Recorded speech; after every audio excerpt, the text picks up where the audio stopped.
heart. We all stars, win or lose, we don't play the part. And when the going getting tough, I get to going hard. You bring your best and you know. Welcome to the Boston Beast Podcast, episode 2.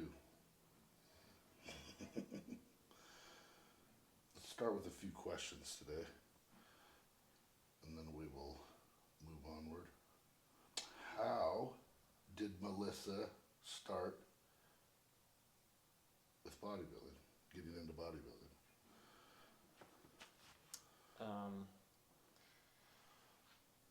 I just went to the gym and met people that were in the industry, or people that were claiming to be coaches. At the time, I didn't know anything about the sport, so I met people that were in it and asked me if I had ever competed. I had no clue what that even meant.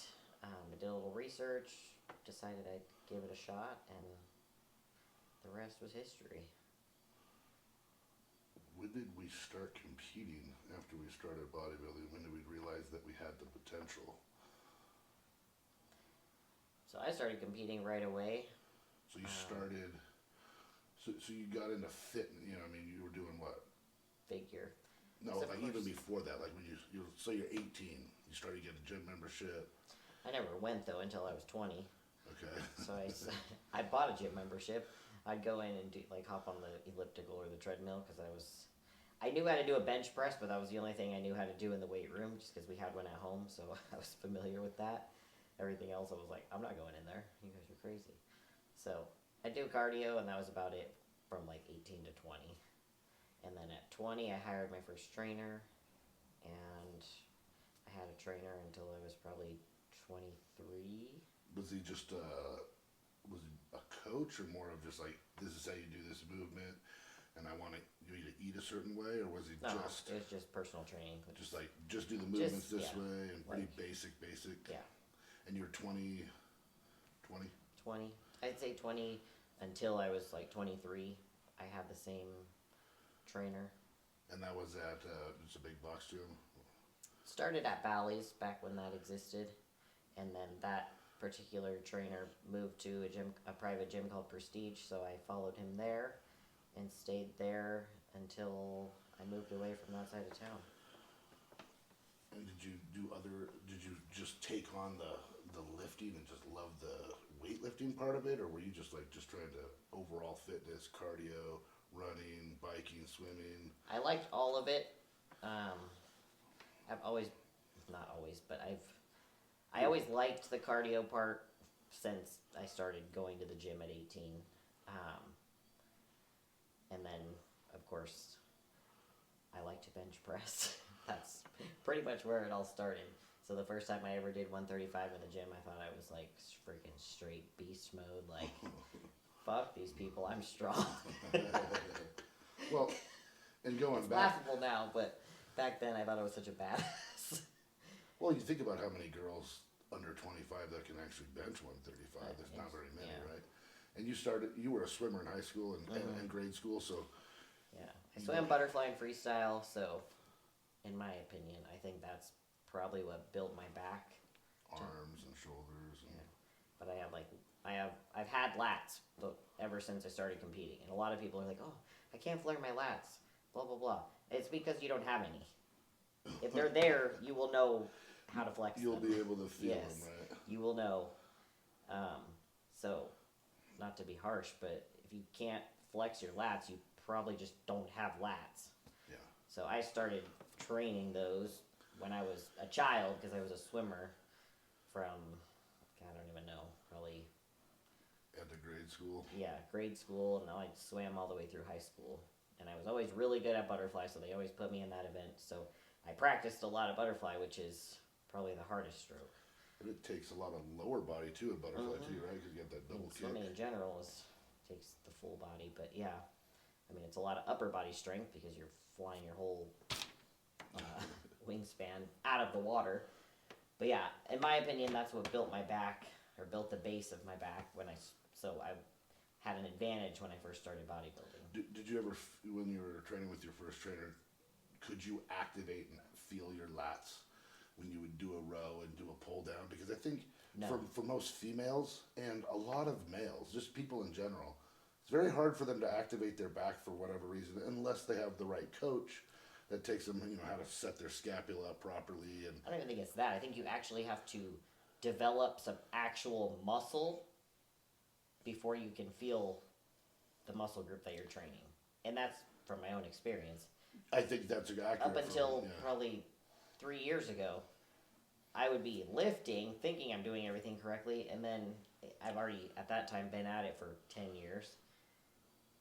But at that point, I'm like, wow, I'm actually starting to feel things when I do them. So I think it just takes a lot of time to build actual muscle. Like, so many people think, oh, I have all this muscle. No, you don't. Sorry. I'm being mean. I need to stop. No, I mean, I think it's accurate. I'm just honest. Like when you're training, you're throwing weights around and you're doing the movement, but you're not feeling it. And that takes mind to muscle connection.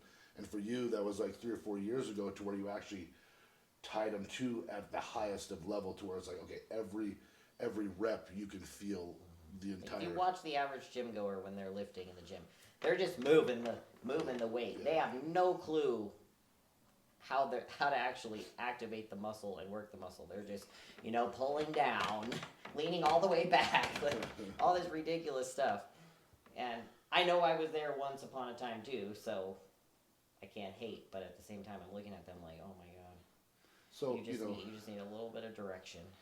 So you got slow everything down. The new, I guess it's the new style. Everybody's like super isolated movements, real light, cables nice and slow, and that's good and all. But I think, if we just go off of what you said, you had good 10 years of just banging weight around that grew the muscle, and then you're able to feel it, and then you're able to lock it in and slow the movement down.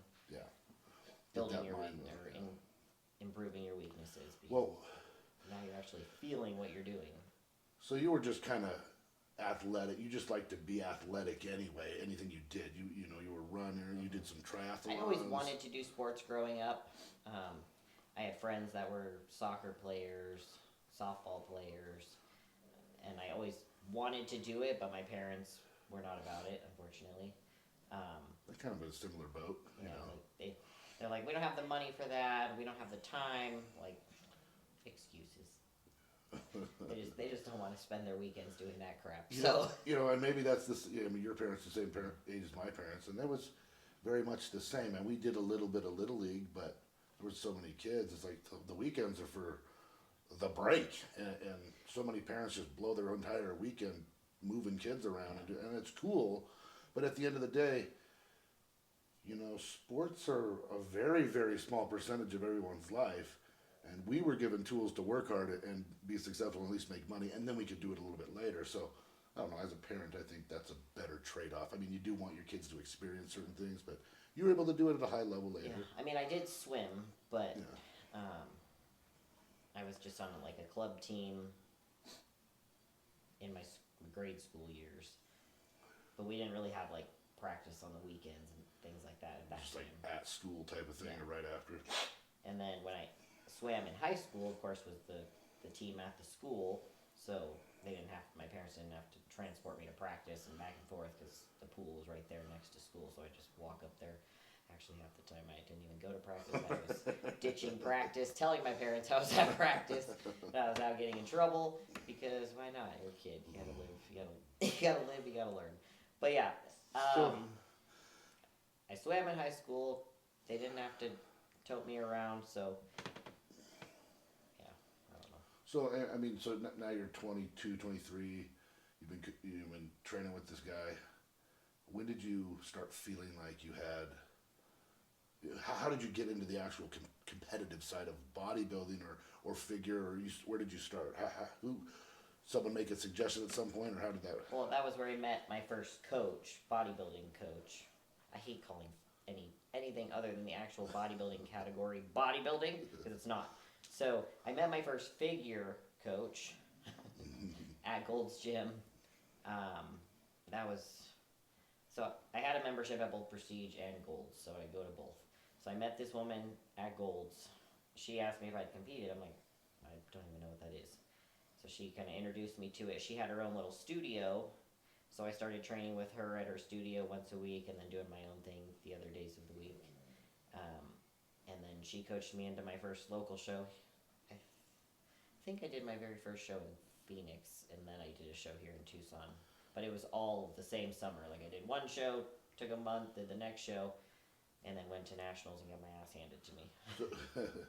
Which just shows you that just because you win a local show, just because you win a local show does not mean you're ready for the national stage. And because the national stage is, you're ready for the pro ranks almost. I mean, that's how it should be looked at. That's how it was the older days before they started handing out so many pro cards. These guys were coming off the pro stage and winning pro shows. Nowadays, people are like, oh, they'll win a local show, and then they get their ass handed to them at the, Pretty sure I got like 30th place or something ridiculous. And so you were like 22 or 23 or somewhere in there? Yeah. And then I was like, screw this. I suck at this. Even though I won at the local level, I went to nationals and they basically told me, like, no. You look like completely natural. Yeah, it was completely natural. We should pop a picture of it. If I can, I might throw one on I took diuretic dandelion root. I look like a busted can of biscuits on stage. It was terrible. Like, there's still pictures on Google. She's very hard on herself. She actually looked really fit for a natural competitor, but we're talking about there wasn't a line in my body. Yeah, but we're talking. She had good shape. You could tell there was muscle. But man, we're at a different level here in the NPC going to the IFBB. It's just different criteria. Back then it was. Now we're having all these. I mean, we're not even getting that. We just had about all these divisions. New division added that basically anybody can compete in and probably win. Anybody can put on a bikini and get on stage and it's cool to be able to have everybody be able to do that, but it kind of takes away the prestige from the actual competitive bodybuilding. So when did you so you get all pissed off at that? You're like, I'm just done. Were you just done, or what'd you do after that? I took like a month off, and I was like, I don't even remember how I fired her as my coach. I think I just stopped talking to her, which sounds like me. Usually if I'm done with somebody, I'm done. I'm not going to talk to you anymore. There's no explanation needed. So I'm pretty sure that's probably how I went about it, because that's me. I just probably ghosted her or whatever. And then I took about a month. I just started running again. I was like, you know what? Just do something different. So I'd go for jogs, and I'd go to the gym, but not lift with the intent to compete. To build muscle to compete. I would just go to do what what sounded fun. And then after about a month, I was like, okay, maybe I just need a different coach. Maybe I need better guidance, because I would be scrolling through Facebook or Instagram or whatever we had back then, and I'd see these girls, and I'm like, how do they look like that? Like, they gotta know what they're doing. Because I look like a busted can of biscuits, but this girl, I want to look like that. So, at the time, Jamie Pinder was, at the top of women's physique. This was right after... Dana Lynn Bailey was... Pinder was the second women's physique Olympian. Yeah. Yeah. Dana won it first. So this was 2014 at the time then? Jamie didn't win it. She was just a competitor. Yeah, but she was, top three or first whatever. Call out somewhere. But I just loved her physique, so I reached out to her, and I was curious who her coach was, so she sent me information about Shelby. So I had Shelby Starnes as my coach there for... That's probably 2013, yeah. Many years. 13 till 23, so 10 years. About a year and a half ago. Yeah. 10 years, Shelby coached me all the way from... So we never did a figure show. I had come from figure when I went to him, but I told him I want to do women's physique, I want to look like this. I'll do whatever I have to do. And he was like, game on. So I did my first... How long was that from when you hired him to your qualifier and then the national? That was only... 10 months or something? Not even. So you moved quickly once you got with him? I think I hired him in October or November, and then I was on stage in California doing my first women's physique qualifier show the next March. Yeah. It was early in the year. Because it was still freaking cold over there in California. And then that same year you went to the USA's and won? Yes. So that was I won 14, that show, which was, I think it was in March in California. What was the name of that? God, I know they still have the show too. Anyway, I won the show. We decided to jump back into nationals. which was the USA's in July. So In Vegas, right? Mhm. Yeah. And that was 2014, and you were, what class were you in? Women's physique? it was women's physique class B. Because it goes on height, right? Yeah, I think I was class B. And there's one pro card per group, per class, or two? I think it's two now. I think it was two It was then two then, too. too. But I think I won. Now you got me questioning myself. It was 14. Did know I that- even get first, or did I get? I'm pretty sure I got first. Because Yeah. if I got second, I'd be pissed off. Even though I still got the pro card, like pretty I don't sure you'd freaking have want second remembered. place. I don't want a second place pro card. I want a fucking first place overall pro card. So So you I'm pretty won sure I that. won class B. So you found you had potential, even naturally with figure, that you kind of wanted to pursue the weightlift, and you really weren't in love with the stage as much with the heels, but more in love with the lifting. I love the process. Yeah. I don't love the stage part of it. Like a lot of people like that, they live for that day. Like I could care less about that day. I like to train. I don't like to starve. So, at the dieting part, I don't mind eating the same meals, and that doesn't bother me at all. And I don't mind eating the same things, the same. You know what I mean? But I don't love when the food gets taken and I feel like dog shit and I'm trying to live and function in my everyday life and I'm just miserable. That's the part. Yeah. I don't love that, but I love to lift. I love to do cardio, even though there's days I get up and I'm like, I don't have any energy to do this cardio, but I still do it because I know I will start my day off wrong if I don't do it. So, suck it up, take some caffeine, and I'll just get it done. You always feel a little bit better, even when you're sick. You always feel a little better because you breathe in, you cough that shit out, or whatever. Yeah, even when I'm like sick Yeah. with a cold, or even when I had the flu, Yeah. I was still freaking out there sweating it out. I'm like freaking hacking all over, but I'm like, you know what? That's the best way to get rid of it. If you Yeah. sit on the couch or lay in bed and just fester in your germs, like you're gonna feel worse and take longer to get better. Yeah. So people are like, I need to stay home and wrap myself in my blanket. Like that's the worst thing you could do. Go outside in the Yeah. sun, move around, drink a You lot need of to be food. freaking drinking a ton of water, doing some kind of physical activity to sweat so you can freaking get all that shit out of you. Toxins out of you. I think this was asked for me as well. How did I get started? When did I realize I had potential? Shit, I bought my first weight set when I was saved up $20. I was 12 years old, and we got those old concrete weight sets at a Goodwill, and they're wrapped in plastic, so they're the old concrete weight sets, the little 1-inch bar, and I had a little weight bench. Went to the library and got a book on perfect form, so I learned how to lift. I had a pull-up bar in the basement.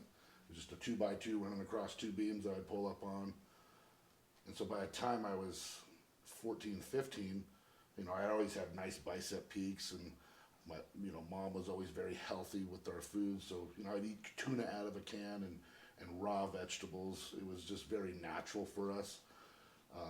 It was normal. Like, that's what I just did. And then by the time I was 16, I had this massive bicep peak, and one of the guys at a Gold's Gym here in Tucson, when I moved here, when I was 16, just turned 17, he's like, I said, I want to win nationals. And he looked at me like this little tiny twerp, kind of had my shoulders rolled over like a wrestler.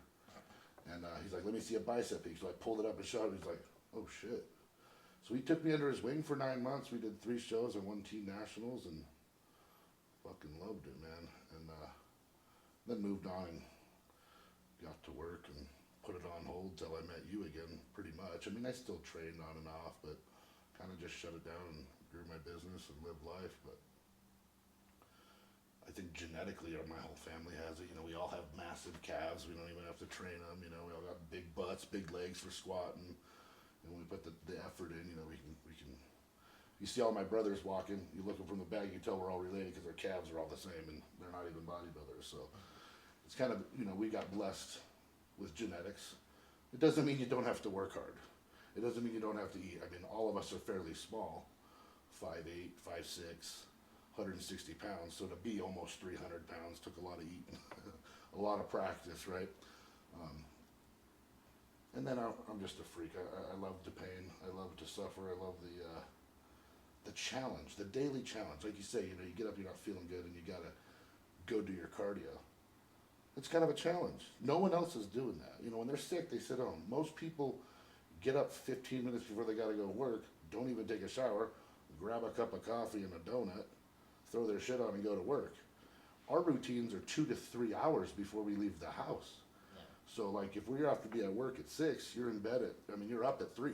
Yeah, I have minimum 3 hours I need before, on my work days.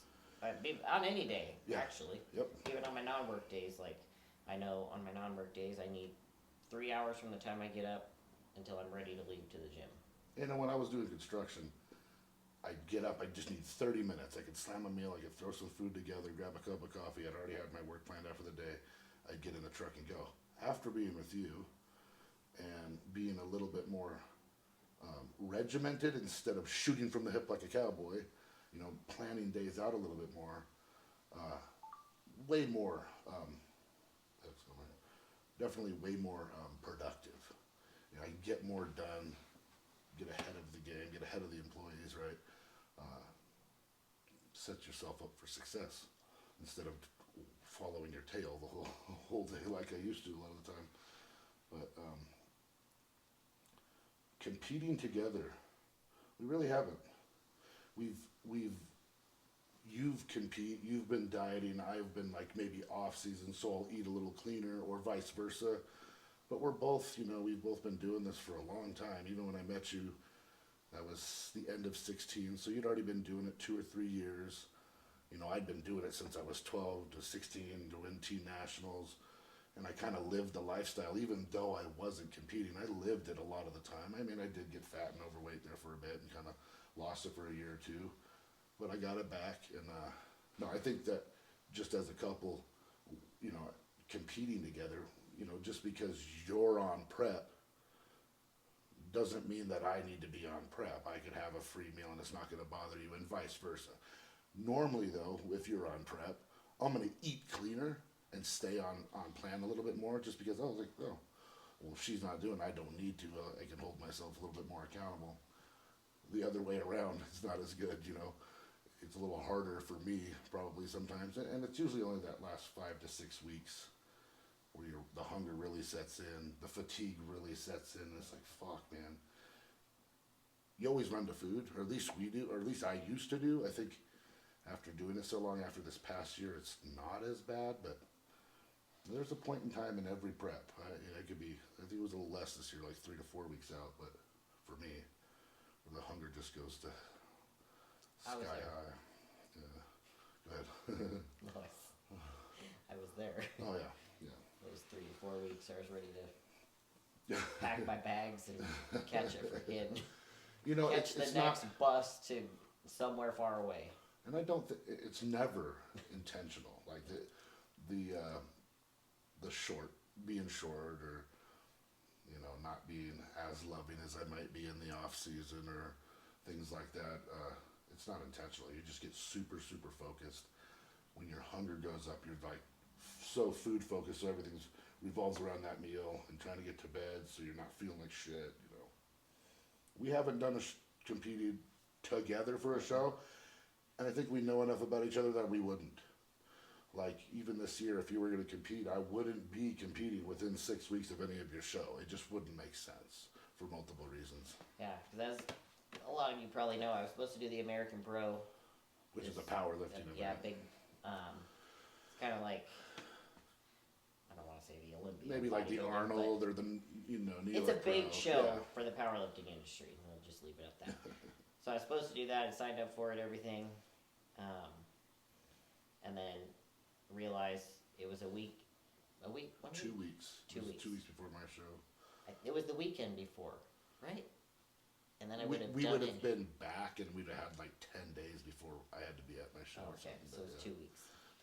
But it was in Virginia, and I'm like, I'm thinking this through over and over. I thought about it for like a month straight. And I'm like, this just sounds like a disaster waiting to happen. He's going to be 2 weeks out. We're flying cross country. Nothing ever works out as far as flights and airports and everything. Preface it with, you hate flying. I do hate flying. Mostly because I like to bring my everything the entire kitchen. So we got a crew cab truck that we drive just for a 4-day show. That some bitch is full. Yeah, the whole bed of the truck is full. I'm not a light packer, clearly. So I'm thinking about all this, and I'm like, oh my gosh, like we're gonna be, stranded in some airport. He's gonna be without his meals. It's gonna be the end of the world. It'll be my fault, and then we're gonna get all the way there, and have to drive from DC to Virginia, which is like another couple hours. Get to our Airbnb probably like late at night, which is not ideal for us. We like to be in bed by 9 p.m. most nights. Now that you moved to day shifts, we're like in bed by 8:30, 9:30. Yeah. So I'm like, we're gonna get to the place late, not know where the heck we're at because neither of us had ever been there. And then the night of the actual meet where I would be competing would be Saturday afternoon, evening, but the events never get over until 11, 12 at night, and then have to fly out 6 hours later Because you got to be back at work. because I got to be back at work, and he's going to be starting peak week. So I'm like, this is going to be a disaster. So I ended up calling off my plans because those were far more important than a powerlifting. Well, it was also a whole bunch of money too. And yeah, it was $5,000 for the two, right? Or $5,000 for the whole. It was going to be $5,000. No, just for the flights because they were $2,500 a piece. For the entire trip. And I Just was like for what? Like You're gonna be $5,000 to be miserable. absolutely freaking miserable. You're going to be miserable too because you got to cut weight late at night, 24 hours out. So every night you're late and late. It's like, yeah. Then I would have to be back in order to go to work Monday morning, so we would have to catch a 6 a.m. flight Sunday when the meet doesn't even get over till midnight. And it's in a bar. Yeah, and it's there's just. So, I think that brings up a point of dual athletes. Like, she's a dual athlete. She likes to power lift, and that's what brought a lot of that density to the stage, because she just really loves to lift, and she's strong. And that's sexy to me, and it's sexy to her, and that's what she loves to do. Translate to the bodybuilding stage, it's great, but when you're in the same year, or in, like, if you're doing bodybuilding, and then you go to powerlifting, you almost got to just take 2 years in powerlift, and not think about bodybuilding. And then vice versa. If you're doing bodybuilding, you might be doing powerlifting moves, but you're not thinking about competing with powerlifting, especially at the high level. When you were a little bit lighter and not as strong, it's different, but then you start getting higher in both ranks of powerlifting and bodybuilding. It's hard to be really good at more than one thing, in a relative amount of time. I think you can bounce back and forth, but years at a time, not in the same year. And I think that's really kind of what hit hard. And change of job. You went from night shifts for your whole life, from 17 to 36, damn near, and then you went to days, which was actually very positive. I mean, you sleep a lot more, you feel better. So there's a lot of things. But then, we own the gyms, so I can move my schedule around a lot more, but you're now tied into certain times of the day that you got, or the week or the month that you got to be here for work. So a lot of factors, right? So it's never just two people dieting. Yeah. If it was just two people dieting, I think that would be a breeze because we're used to so much more, right? Mm-hmm. But it would never just be the two of us bodybuilding where we can't sit still for that long. Yeah. But yeah, competing together or competing at the same time. Yeah, I wouldn't do it. I don't. In my opinion, not a good idea, but I'm sure there's plenty of couples out there who do it and everything's great, but I those think people are different. Well, and I think the dynamic of I'm coaching you at that same time, I think we discussed that if we were going to do it this next year, we'd bring in another coach. So you would be coached and I would be coached, but I would not be coaching you because we'd have to remove at least that dynamic. Otherwise, it'd just be like running into a fire head on, But,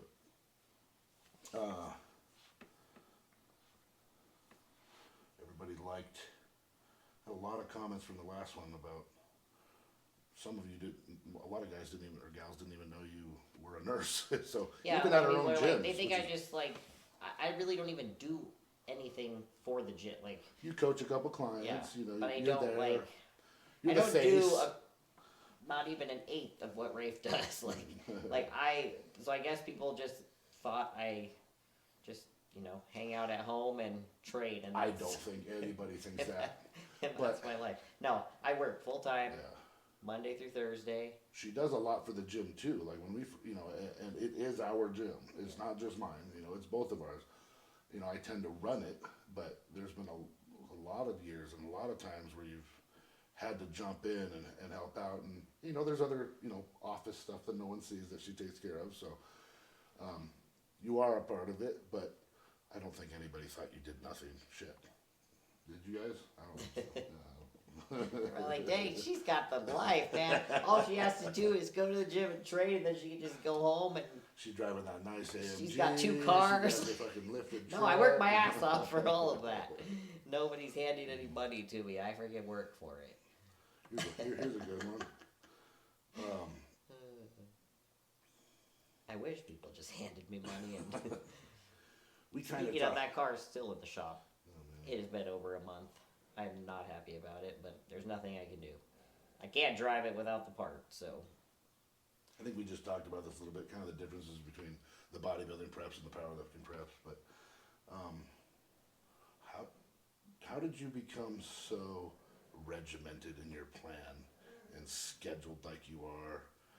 I learned that growing up. My mom was the same way. So She'd how was get her up schedule? same time. She'd get up at 4 a.m. every morning on work days, so Monday through Friday.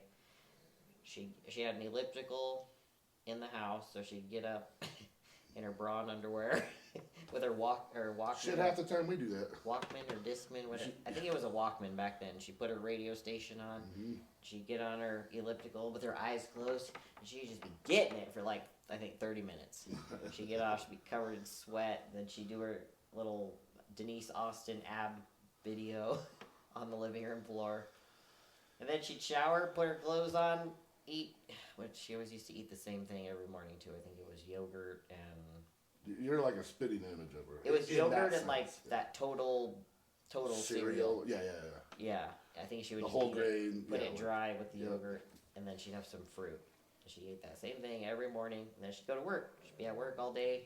Pack the same lunch. She packed the same lunch. It was like turkey sandwich, an apple, and a bag of carrots. Like fairly she's healthy fairly aside healthy, from yeah. just. Well, she didn't even eat white bread. She'd buy the fancy 8,000 grain bread. So yeah, she ate the same thing, and she ate very clean. So she was very, very regimented. And then she'd come home from work 5 p.m. every day. She'd get out at 4:30, home right around 5. I had to make sure my stepdad and I would make sure the table was set, dinner was cooking. As soon as mom's home, she's gonna go in her bedroom, change her clothes. She's gonna come out here, and she's gonna expect that dinner's ready to be on the table. So we always ate dinner as a family at somewhere between 5 and 5:30 every day.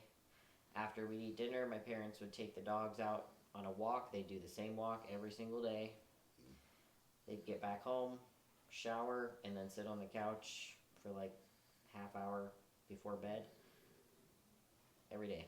So I grew up in a very routine, regimented family, so It's very easy for I you don't know to any just... different. You didn't know any different, right? When people are just Yeah. winging it, I'm like, how do you live like that? I gotta know what I'm doing, when I'm doing it. So when I met you, how long? you saw me, I could do both. And my dad is very much like that. It was the same thing every day. Early in the morning, I was up with him actually, since I can remember. I used to tell you a story. He'd go make a cup of coffee. It'd be 5 o'clock in the morning. I'm 3-4 years old, and I'm sitting on the stool while he's on the shitter drinking his cup of coffee, and he'd make me a little hot chocolate. I'd be sitting right next to me, be reading the newspaper, and I'd have a little comic section. I'd be drinking my chocolate.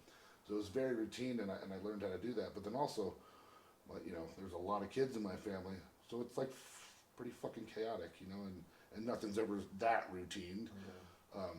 So I also learned how to when shit's thrown at you, fucking take it and roll with it as best as you can.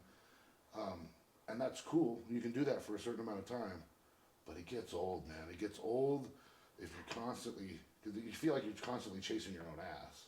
So eventually I had to I think after being with you a little bit and this business dying down, this one growing, and the bodybuilding, we kind of came, and it's okay, now I feel like we're cranking. I think that kind of leads on to one of the other questions was,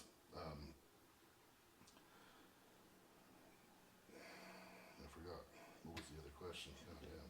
It's too late in the day for this episode. Routine, what were we talking about? Sorry, it'll come to me. But yeah, you got that from your mom. I kind of got that from my dad. Then when I met you again, I kind of like, okay, let's Back dive in back. it. Oh, that's what it was. How did I make so much improvements in the past 2 years?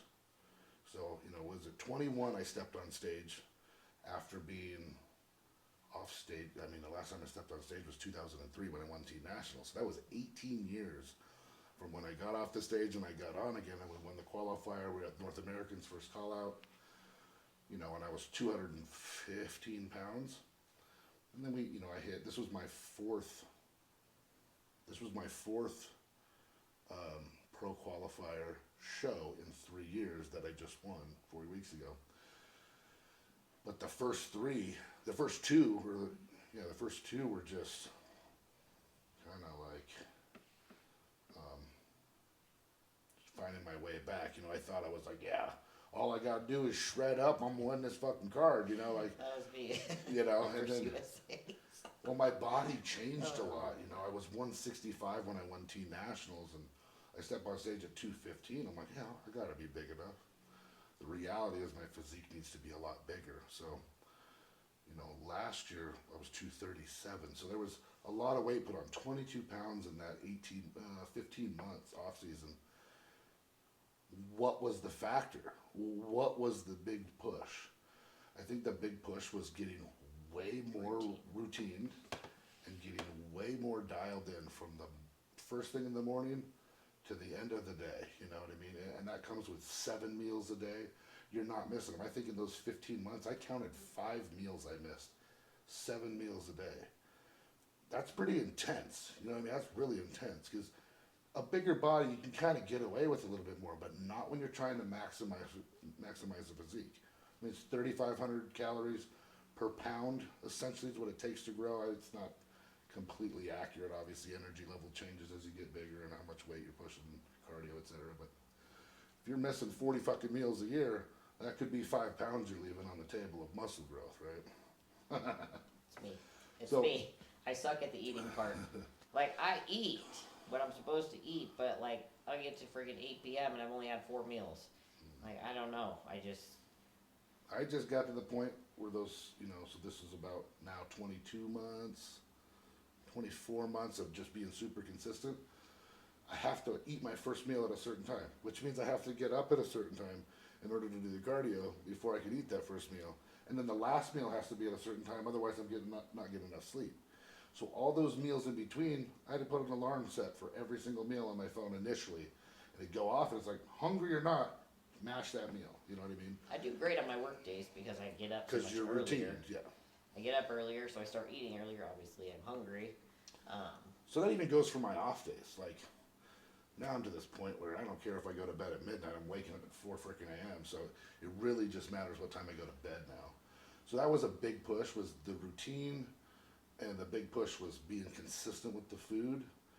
And, I added, and we just talked about this on the podcast today, 2 hours of a massage, deep tissue, every single week. For the young guys coming up, young gals, that's expensive. It's $900 a month, 800, 900, by the time you're done with it in a month. Not everybody has that type of dough. But I'm at the point where if I'm going to be pushing the weight I'm pushing, doing this the way I want to do it, I'm not going to be able to move unless I have that muscle worked out. I'm just at that point now where there's been enough injuries. I got to get the things worked out in order to have the muscle develop the way it needs to develop as I've gotten older. So those are 3 things.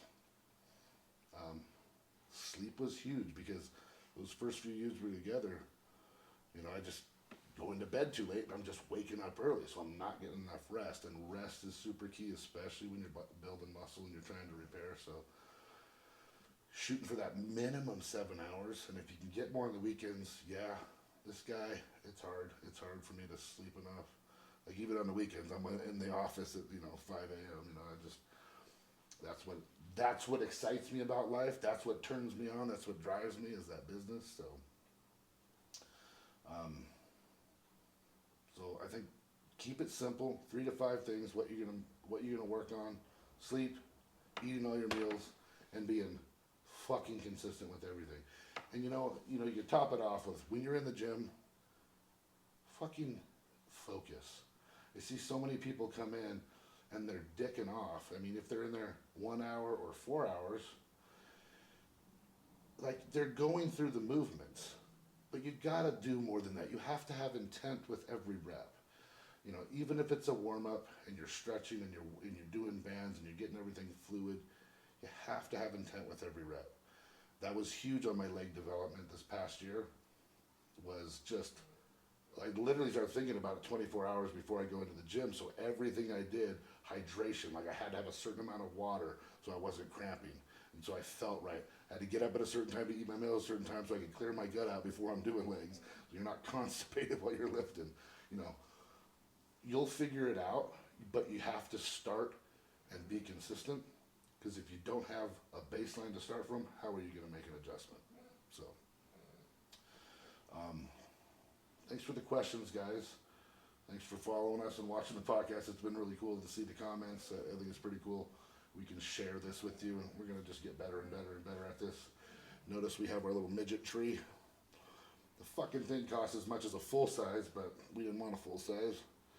But yeah, this is I don't know where these presents came from because they're not mine. So, Yeah, they're all for him. There's none for me. Men, take note. We still got 3 or 4 days. We'll get it covered. Actually, there is one for me. I wrapped it for myself. He doesn't know which one it is. It could be this really big one. It could be the smallest one. But it's a real tree. Yep. Yeah. But yeah, please, if you found enjoyment in this, leave comments, more questions for next week. It's a lot easier for us to answer questions. You'll hear a lot more stories of our fun and fucked up backgrounds occasionally. Excuse my look. I've already showered. I'm in my pajamas. So. By the time we get around to doing this, it's like, man, can we slam half an hour in here before we got to go to bed? So thanks for bearing with us. And if you liked what you see,